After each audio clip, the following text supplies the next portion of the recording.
Hello, good morning. Today we are talking about the land question, revisiting the land question. What is the question at hand?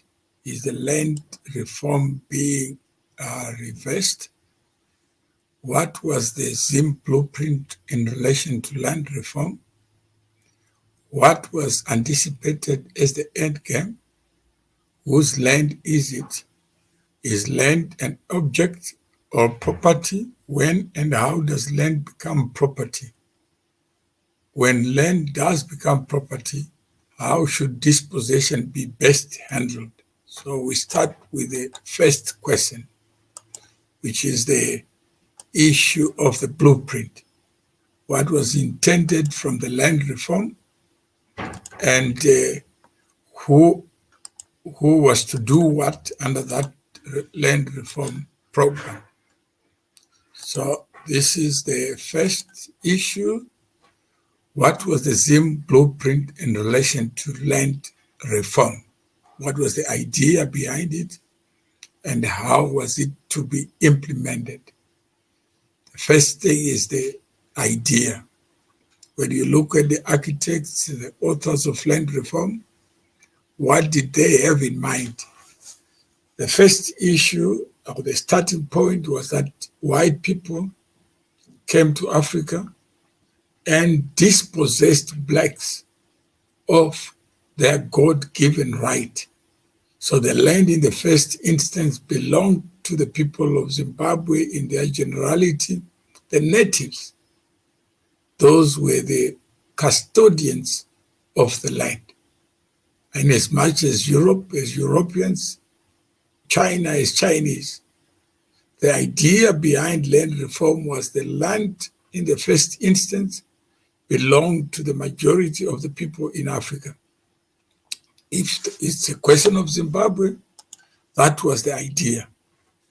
And as we discuss, let's remember those incarcerated, Chingono, Garivume, Scala, and others. Certainly, if you want to remember, this is your opportunity to talk to it and give a voice to it. Liberty says, apana apa. Zanu yakabuda, yakuda, kusia, yazorera, land, kuachena, apa, wakauraya, everything. That's your view, Liberty. But the idea for this platform is to have a festival of ideas, is to have a battle of ideas. You got one opinion. Others may not agree with you, Liberty, on what it is that is at the core of this land reform dispute. So one is to go to the origins. What is land and whose land is it? It would appear on your side that land belongs to the natives, and therefore land is property according to you. So if it is, then state your case. There is one side which says land is an object created and gifted common to all. It belongs to all who need to use it, black or white. There are others who say each geography was exclusively assigned to a certain class of people. In the case of Zimbabwe, that class is black people. So that informs even the actions and choices that were taken in relation to land. If you believe that whites who left Europe to settle in Africa could never be indigenous in the sense, then that's one view. But here we are talking how to tell the story. Some people are saying there is a reversal. But according to the people who authored the land reform or who participated in giving life to the ideas around the relationship between land and man, their idea was that the land itself is a property gifted common to all. and the government will be the custodian, but the users of land will not be government. The owner of the land or the user of the land would be the common person, and government will be involved in allocating a vehicle for allocating land so that it was equally distributed among those who needed it. So there was thinking in that ED is 100% right. Let's correct our mistakes and allow our country to move forward. Why do we call ED? ED is not on this platform. Ngonizai say, Choko, you can give your view without deferring your view to ED. ED is one individual like you. The fact that he's a president doesn't give him 4 legs, doesn't give him 4 eyes, doesn't give him 3 ears. He is just another individual. What is your view on this? On the land itself, what is your view? That's what was the Zim blueprint in relation to land? And what do you think? The people who died in the 1800s, what was their view? What informed the struggle for civil liberties? Was land part of the a factor in the thinking behind the rebellion against the idea that those who can use land should have it irrespective of where they came from or their skin color? Is it your idea that there was no thinking around land and the location of it, nationalism around land, ownership of land, and the use of land? And the civilization that preceded these settler ideas or settler ideology, what was it? How was it interrupted? If white people never came to interrupt, what would be the status quo today? Would land be equitably distributed or not? So these are the conversations that I thought could be provoked and get people like you, Ngonizaishe, to speak your mind. How is this initiative going to be implemented? Is it going to be a thing of those underutilizing the land being at the disadvantage, or even the big guys losing other farms that they have multiple farms? Elab, what do you think? How should it be implemented? Assume you got land from your cousin, your friend in government, gave you prime land, but you don't have the capital to make good on that land. What should be done? Assume when the land was taken, there was a promise to pay for improvements, and the improvements have not been paid, and the government in 2020 doesn't have the money. What should happen? Should the person who lost the farm also lose the improvements? That is the question. Should property be expropriated under the guise of land reform? If the government has no money, anyone who brings you money will need collateral. What will be the collateral to raise money to pay for improvements? Some of the improvements have been dissipated by the passage of time. But the promise to pay for the improvements, dams, infrastructure, all that was the government's promise. So when land reform was implemented, there was always an idea that the improvements would be paid for.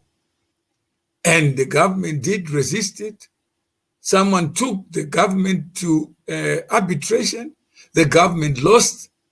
And that is the position that we have today, that the government could not make arguments that could allow for the government's position to be confirmed. What about those who acquired the land ethically and have now built on it? Are they going to be compensated? If you build Rema a castle on sand. What should happen if you take land whose title is contested? What should happen if the person who has taken that land, should they pay for the improvements that they actually assumed a right over, or they should just benefit and the rest of the population must pay for it? Should the payment for improvements be linked to the land associated with those improvements and payment? Vanepi mari yokupa varungu vachishaya yokumutsa nyika. It's nonsense. Yes, this is your government, and you must answer, Raphael. What is your thinking? I'm provoking thought, and also so that we can have a shared understanding of what is at stake. What is it that is at stake? Do you think it would be fair and just to take land plus improvements and promise to pay for improvements but fail to discharge that promise? What is your thinking? Where is our compensation from colonization and its ongoing effects? But the land is in Zimbabwe. The improvements are in Zimbabwe. Are you saying that the improvements should not be paid for? That the person who takes land does nothing with it? They must be paid for doing nothing with the land. Assume that the white people who came, some are dead, some are alive, that those white people got manna from heaven to build the infrastructure. Now it's Vision 2030. Was there an agreed position when the land in question was originally taken? Yes, there was a promise that improvements will be paid for, whose law should be used to create a common understanding of fairness. It is us by discussing it so that we can have a festival of ideas, Bule. That's why we say, let's set up communities so that we balance these things, so that we don't take one side that will bite us. That white people invested in infrastructure only to lose it. If you don't pay them, how do you protect the current incumbents? Do you protect the next generation without protecting the previous generation? If I am to ask, Elab says, to what benefit is it to the government and the people of Zimbabwe if the whites are compensated? It's not the benefit to the government. It's a promise that property in form of improvements must be paid for. If you bought a tractor, that tractor is not part of the land. If you build a dam on the farm, that dam is not part of the promise of land reform. If you build pipes, irrigation, then it means that is property, of course, to be created. By original, I mean when colonization occurred. What is colonization today to you? There are people like you who went to Australia. They didn't colonize Australia. You went there, presented yourself, and you are working hard. Imagine your house is taken because you left Africa and came to Australia. Bule, you wake up in the morning, your house is gone. Nobody compensates you because you are a foreigner, you left Zimbabwe, go back to Zimbabwe and get your assets. We need a reset button. After all, there is too many inconsistencies in all areas. The land issue, yes, Velasco, that's not we. Put your point across. I think, as Velasco, this is what I think. I think there has to be a conversation. And it's timely that we have the conversation today. Was this not addressed on the Lancaster House agreements? It was, and it couldn't be addressed. The land is in Zimbabwe. The promise was we take the land, but we pay for improvements. I like your fairness, and impartial approach to important issues discussed on this plot from Kwamawere. Thank you, Professor. We need voices like yours to balance. There are many people who are informed by ignorance, illiteracy, and mischief to say there's a reversal when there's no reversal. Property is property. If it's not your property, you must pay for it because somebody paid for it and worked for it. Whether it came from Europe or not, it doesn't matter. So we are back to willing buyer, willing seller. No, the government's position is that they are not paying for the land, they are paying for the improvements. That is what is in the law. That is what is in the Constitution. We pay for your car, but we don't pay for the land on which the car is parked. So pay for the car, pay for the dam, pay for the infrastructure. Wow. Is that on the acquisition documents? There is any way we can see a template, a copy of the agreement so we can analyze? Yes, you can read the Constitution, it's there. It talks of the improvements, the 2013 Constitution. Today is 2027 years later, and people pretend they were sleeping for the last 7 years. They were brain dead, farming.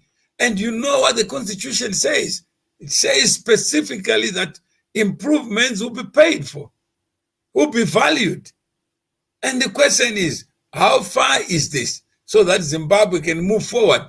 Zimbabwe is broke, it's on its knees, can't pay for the land. But the beneficiaries, who is going to protect them? The government says, no, if you're occupying land that is not economically productive so that you pay taxes and you pay for these improvements, then you must lose the land. You have had 7 years to make the land work for you.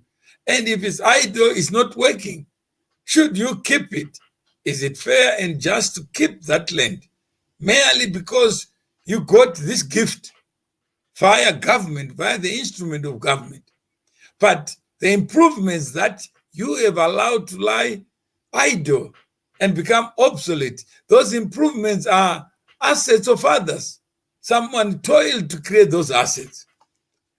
So we are going to borrow even more money from the IMF and World Bank with even more compound interest and get into further debt. Precisely.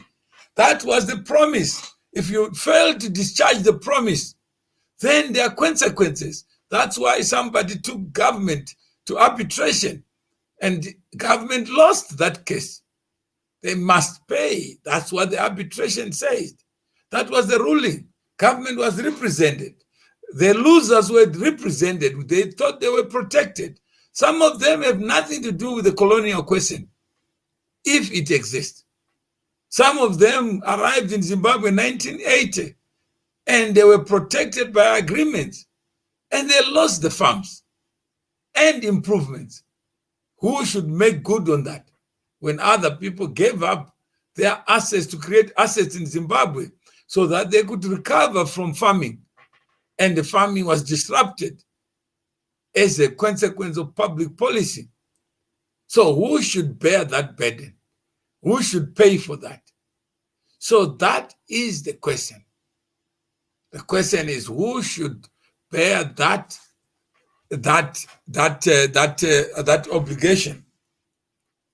So if you are listening out there, I don't know whether my provocation is getting deeper to where conversations should be, rather than artificially imposing observations. I think the land issue was not addressed properly from beginning. Yes, by who? Some people say it was addressed properly, but the implementation has been found wanting. That the promise to pay was always there, but nobody thought about how to pay. So the idea was good, the seed was good, but somebody forgot the seed and didn't think of the harvest. Now it's harvest time.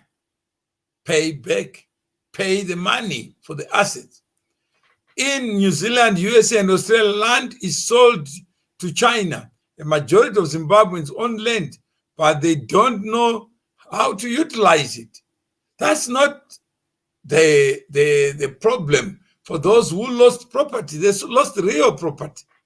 It's good to fully utilize the land, should be given to those that have expertise in farming, irregardless of color. So why did you take land when you're not ready?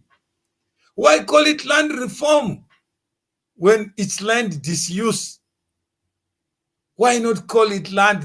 That's why whites were arguing before independence that let's not have universal suffrage. Let's not give the right to vote to everybody. Let's give it to people with property, with something to lose, with the skin in the game. And they said if you are black and you are part of the civilization that they subscribe to, you won't be excluded. You'll be a commercial farmer, you'll be a subsistence farmer. Then we divide the land. The land that belongs to white aspirations or commercial farmer aspirations, and those that belong to subsistence aspiration. On the point you raised, some other farmers not using the land, that's a topic. Precisely, Ella. There are people who got land, either because they were connected or they used slogans to get land. Once they got land, they didn't have the instruments. They didn't have anything to make good on the land. The rest of the population is paying for that. Should that obligation be placed on the rest of the population? Government introduced so many farming programs to boost poor farmers, but the main question, did the less fortunate benefit? Neither will I ask. Did the non-connected benefit from the government inputs? Wherever you have human beings, Ella, accept that there will be distortions, misallocations, mischief in the allocation.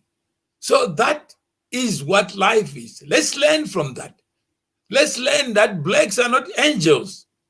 That taking land from white people, if that is the case, and giving it to somebody administratively who will not produce efficiency.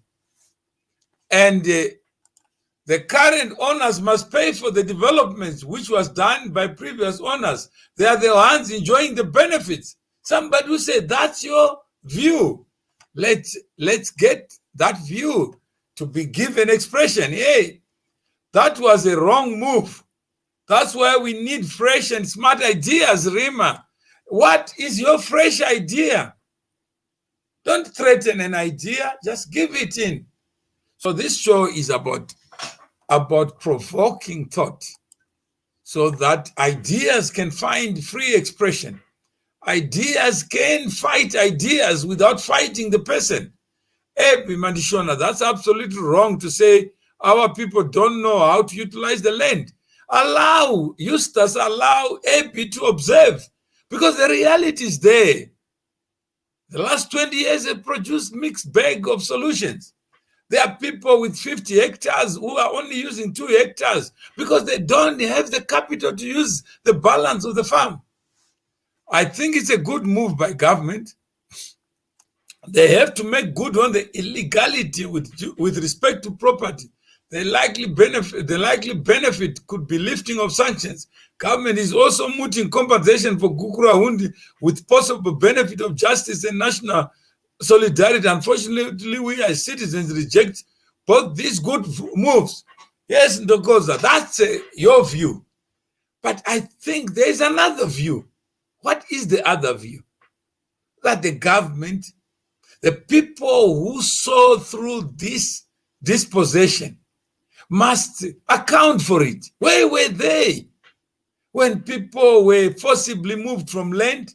Promises were made with no intention to fulfill them. Where are these people? How come nobody has taken responsibility to say, hey, I was in government and I'm sorry to the people of Zimbabwe for imposing this cost. It was always a cost, but I'm sorry for making you believe that it was your land. Who is there, Tokoza?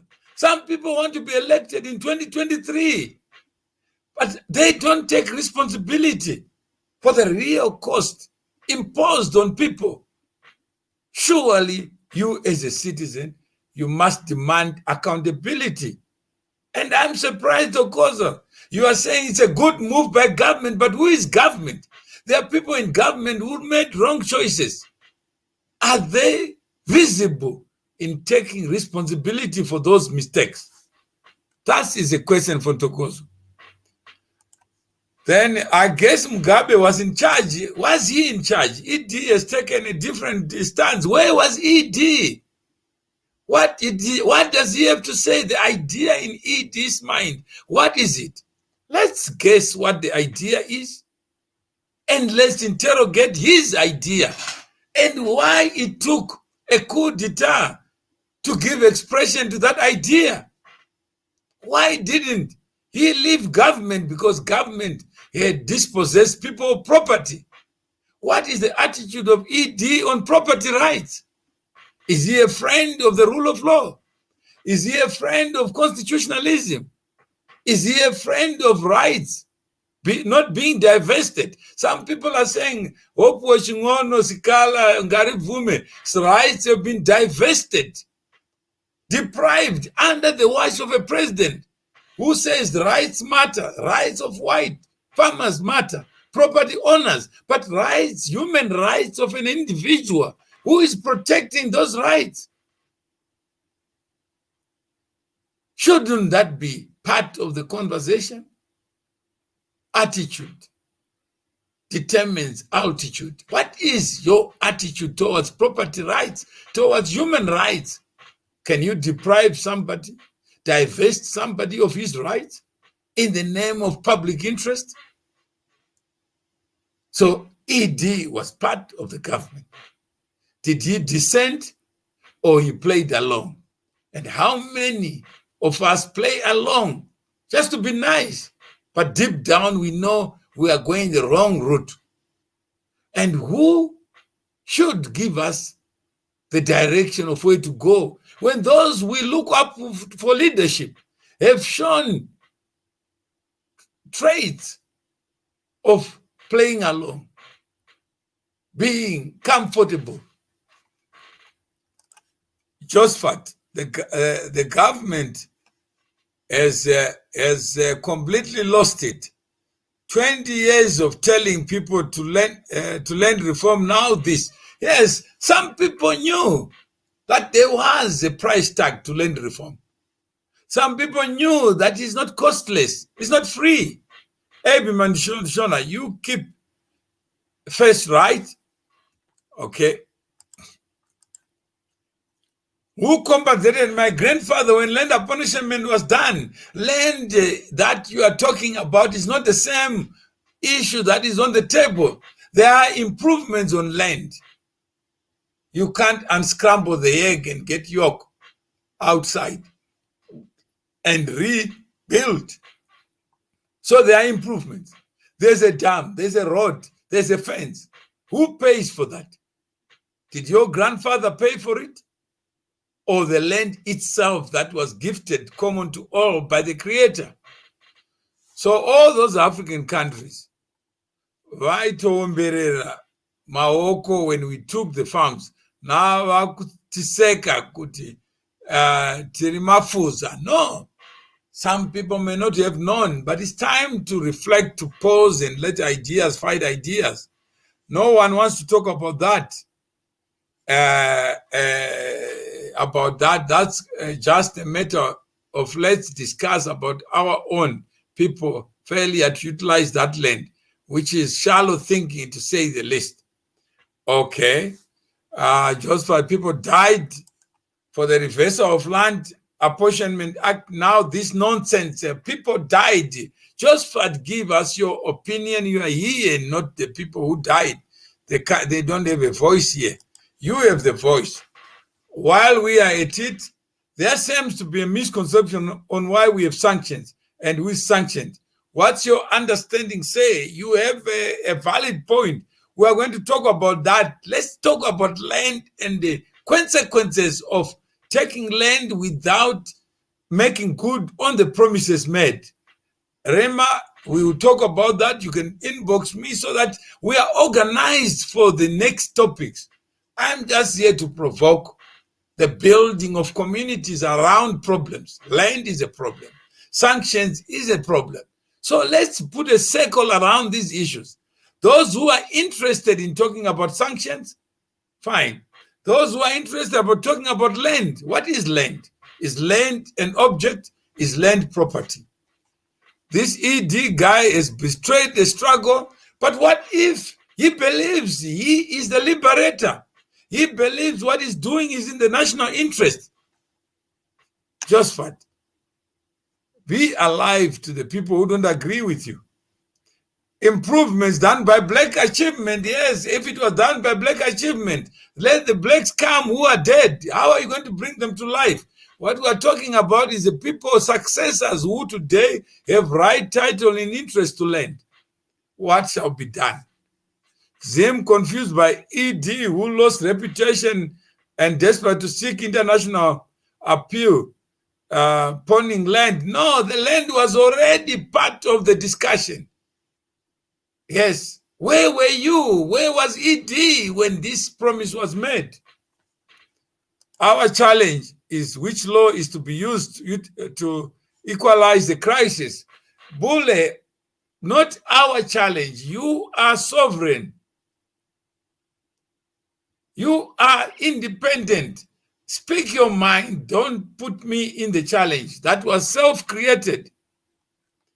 Now, if you were a president of Zimbabwe today, what would have been done on land issues? I think I would have paused and allowed people to think and have a provocation like what I'm provoking so that we get people to think and we share ideas and we move as a country with a majority. But to find that ED never left government because of the land issue, only to allow Mugabe to be deposed and die, then you say, I want to compensate. Where were you? Where were us? Where were the battle of ideas? Who was in the battlefield of ideas? Everything starts with an idea. And who had that seed? If it was Mugabe, who debated with him? I debated with him on land and found a real deficit in thinking that him as a person, Mugabe, had not thought through all these issues. He was random. He was historical, using a rear view mirror.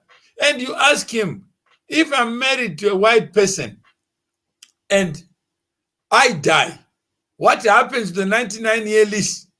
Why give me a 99-year lease if I'm not going to live for 99 years of productive life? No answer. What if my children are born outside the country? Are they entitled to it? And if they are not interested in coming back to Zimbabwe, can I lease the farm? Get my money, can I lease my right to the farm? No, you can't. You have to work on it. So if I'm injured during work and I can't work anymore, what should I do? Can I employ people? Can I borrow money and pledge the farm as security? No answer. If I buy shares in a company that is a right to land, bought the land, what should happen? No answer. So all these questions were not new questions. But how many were cheerleaders thinking that Mugabe had all the answers when he didn't? But he never had the opportunity of being tested, scrutinized, and interrogated by the public. So whatever he thought became law. And now we are in 2020. I'm going to give my own view on personal perspective. I'm a farmer, not by situation or forcement. I gained love through what I saw in farming and what others were doing. My commitment to farming from day one up to now hasn't changed. But being in my late 20s and being at the farm full time is not something that guys of my age can commit to. I think this new dispensation should relook at its manifesto and correct what went wrong from the start. Now farming is like it's for the retired cause. Okay, that's I take your view, that's personal, and I respect that. I'm personally prepared to go head to head with you, say, on this topic. I'm personally disturbed with some of these reforms. Excellent. Let's plan for that. Yeah. Barring corruption, Zimbabwe is way ahead of all Africa with respect to land reforms. Very few people blame government for taking land. Compensation for the wrongs closes the chapter well. Is the compensation for colonialism on Europe's agenda? What if people in Europe say we never sent people to Africa to colonize anybody? What do you say? There cannot be anyone aggrieved in Zimbabwe. Land reform was national issue and not individual.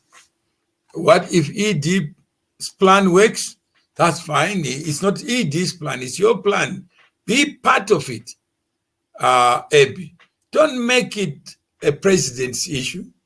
Zim needs land tenure for reputable land reform. ZANU has pawned land for political mileage. That's Tin Chris. Then we have land decrees will not work. So those are the views. So if you believe that land has to be addressed differently as property, as a gift of nature, please let me know so that we can be able to come up with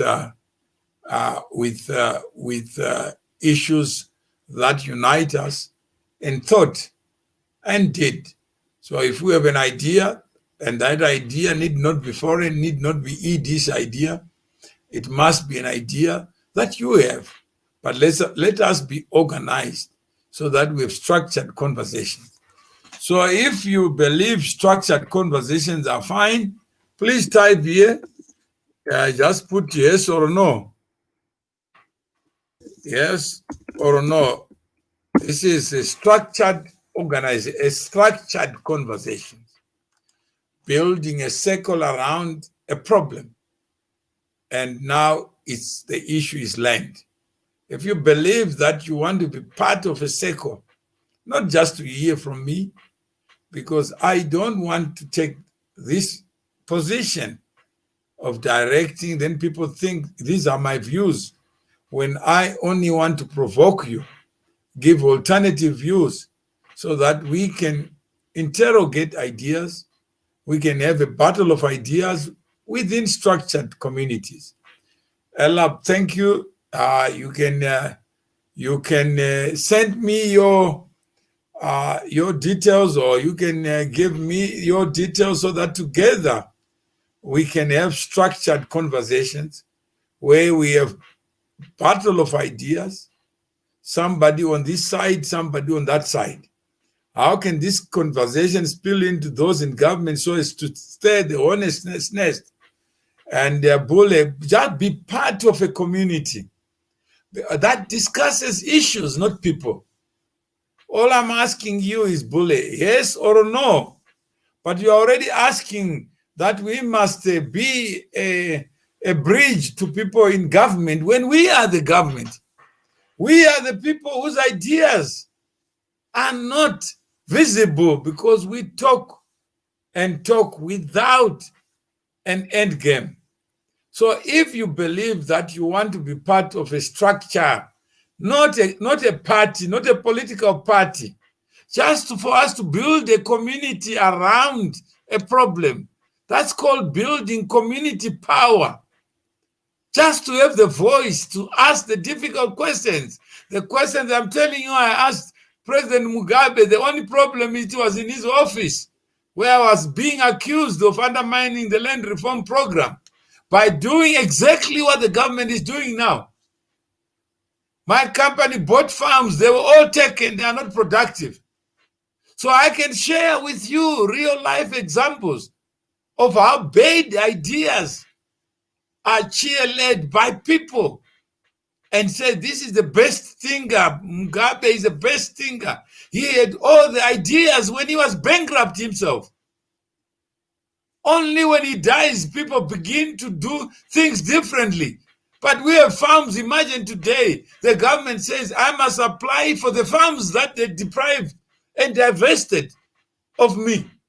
Imagine, you must apply to get back your house because the government is never wrong. Nobody steps forward to say, we were wrong. And we want to make good on wrongs. But they would rather respect sanctions and say sanctions don't work. But they work enough for them to sign a global compensation deed without the participation of people. You know, FSI had a good chance to buy some wheat from there. So Tin Chris knows this is not history. This is not a white person. But there was no compensation. Now to get the same farms 20 years later, I have to apply. From the thief, from the government that took the farms. I was not there at the time settlers came to Zimbabwe, bought farms. How did you get your farms taken? Did you have deeds? Did they pass the Reconstruction Act, Marvin? That's for another day for you to learn that these people would rather get a bribe of sanctions removal. That all these people who are going to be compensated, they blackmailed the people in government and say, if you don't give me my farm back, you are starved. You are not going to get sanctions lifted. But if you are black, there are no sanctions. They don't care. You have to apply and give a business plan for your farm. What if you just want to sell it and you are retired after 20 years? No. Time has not moved. Can you see the bankruptcy of thinking? That idea alone has opened a conversation so that all of us can be part of that conversation. Those with personal experiences come forward. Because when we raised it with President Mugabe, he didn't understand it. His issue is, let's take the land first, then everything follows. Now, they went to arbitration and they lost. And hence, we now have a mortgage. People have to pay. But this is targeted only at whites. At the signing of the deed, did you see any black person being represented there at the table, at the main table? Or the government says, we represent blacks. The farms were supposed to be taken and he who is compensating is a troglodyte, whatever. Yeah, so that's where we are.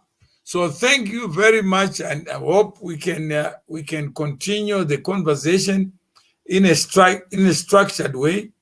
The reason for the repossessed land? No, please, Marvin, were you part of the liberation struggle? I don't think divesting others is part of liberation. I don't think depriving others of their human rights is part of liberation.